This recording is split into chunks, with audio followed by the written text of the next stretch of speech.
दोस्तों, ईरान और अमेरिका के दरमियान तकरीबन 1.5 माह तक जंग जारी रही।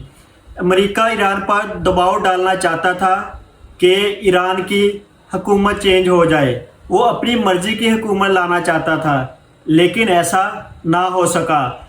ईरान ने अपना हरमज़ को बंद किया। अपना हरमज़ बंद होने से पूरी दुनिया में पेट्रोल की किल्लत पैदा हो गई।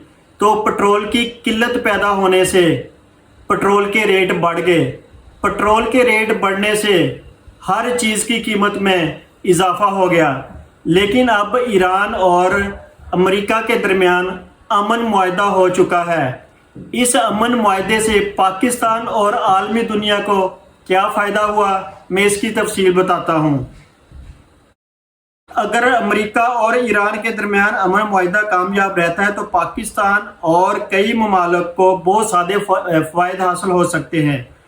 ईरान और अमेरिका के दरमियान कशीदगी कम होने से आलमी मंडियों में तेल की कीमतें नीचे आ सकती हैं, जिससे पाकिस्तान का दरामदी बिल कम होगा।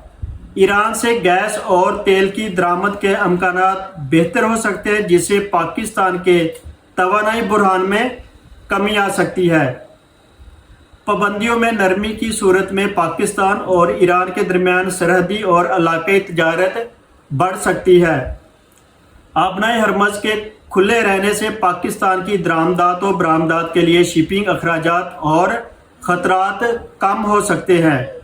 पाकिस्तान ने सालसी का किरदार अदा किया, जिससे आलमी सतह पर इसकी सफारती अहमियत और साख में इजाफा हुआ।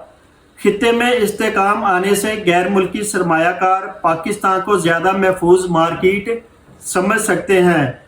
अमेरिका ईरान अमन मुआहदे का सबसे बड़ा फ़ायदा पाकिस्तान के लिए सस्ती तवानाई, बेहतर तजारती, कम तेल की कीमतें और सफारती अहमियत में इजाफा हो सकता है।